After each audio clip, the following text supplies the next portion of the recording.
ஐயா வணக்கம். ஐயா வணக்கங்க ஐயா. இந்த கொடி எடுத்துக்கிட்டு எங்க போறீங்க? ஐயா இது பாத்தீங்கன்னா தமிழக விவசாயிகள் பாதுகாப்பு சங்கத்தினுடைய கொடி.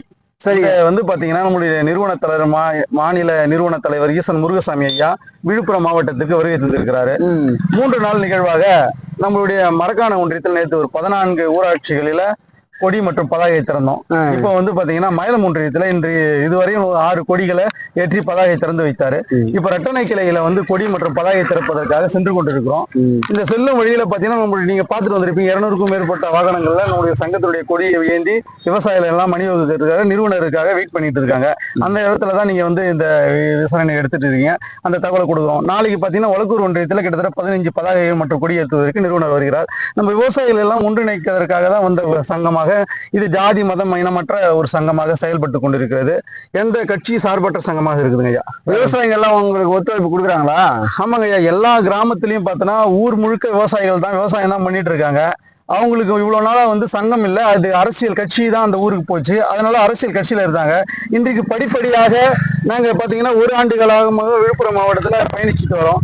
1 ஆண்டுகள்ல பார்த்தோன்னா இது வரையும் 50 பதாகைகள் 100க்கும் மேற்பட்ட கிளைகளை அமைச்சிட்டு இருக்கோம்.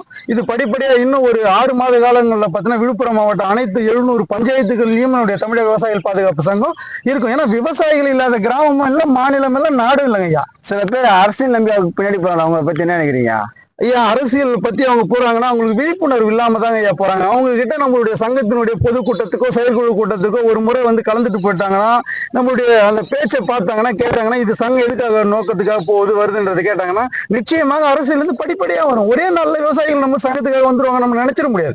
ஏன்னா 75 ஆண்டு காலமா அவங்க அரசியல் பண்ணி பொதுக்கூட்டம் மாநாடு ஜாதி மதம் இனம்னு பிரிச்சு வச்சுட்டு இருக்காங்க ஐயா. அவங்கள படிப்படியாக தான் அவங்களுடைய உரிமையை வெல்றோம். நம்மள உயர்மின் கோபுரத்துல ஏற்பீடு பெற்று தந்த முதல் நம்ம சங்கம் இருக்குது. அப்புறம் 80,000 விவசாயிகள் நாகை கோயம்புத்தூர் போன்ற மாவட்டங்கள்ல கூட்டுறவு கூடங்கள்ல விவசாயிகளுக்கு கடன் தள்ளுபடி செஞ்ச சங்கமாக இருக்குது. அது போல பல்வேறு கோரிக்கைகளை வென்று இருக்கிறோம். அது போல ஒத்துழைப்பு தராங்க. நிச்சயமா ஐயா. அணியா திரள்றாங்க. அண்ணன் எல்லாம் பாத்தீங்கன்னா ரெட்டனை கிராமத்துல இருந்து நிறுவனர் அழைப்பு பாருங்க ஐயா. அங்க வீடியோ காட்டுங்க. அங்க பாத்தீங்க ரோடு நெடுக்கு நம்முடைய விவசாயிகள் அணித்திரலாம் நம்ம நிறுவனர் வருகிறதுக்காக காத்து கொண்டிருக்கிறாரு. நடப்பயணமா வராருங்களா அவரு? இல்ல ஐயா, அவர் நிறுவனர் ஐயா அவர்களும் வந்து கார்ல வெயிட் பண்ணிட்டு இருக்காங்க. இப்ப இன்னும் சற்று நேரத்துல ஒரு போன் பேசிட்டு இருக்காங்க. இன்னும் சற்று நேரத்துல நம்ம கிளம்பிடுவோம். சரி, ரொம்ப நன்றி. நன்றி. ஒத்துழைப்பு தரோம். ரொம்ப நன்றி. துண்டு போட்டு நீங்க பேட்டி எடுப்பது முதல் மகிழ்ச்சி. ஏன்னா நீங்கள் ஒரு விவசாயி என்பதை நிரூபிக்கிறீங்க.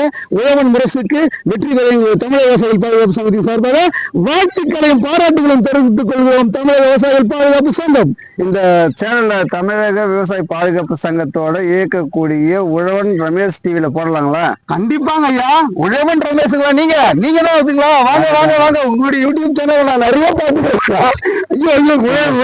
உழவர்களுக்காக உங்களுடைய உரிமைக்காக அது எல்லா வீடியோலும் அதில் பார்த்துட்டு தான் தெரிஞ்சுக்கிட்டு இருக்கிறேன். இன்னும் நீங்க நிறைய விவசாயிகளுடைய இந்த பாதிக்கப்பட்ட நம்மளுடைய ரத்ன கிராமத்துல நேற்று 2 நாளா பெய்த மழையில பாருங்க பூரா வெள்ளத்துல பாதிக்கப்பட்டிருக்குது. இது மாதிரி நிகழ்ச்சிகளை நீங்க தொகுத்து போடணும்.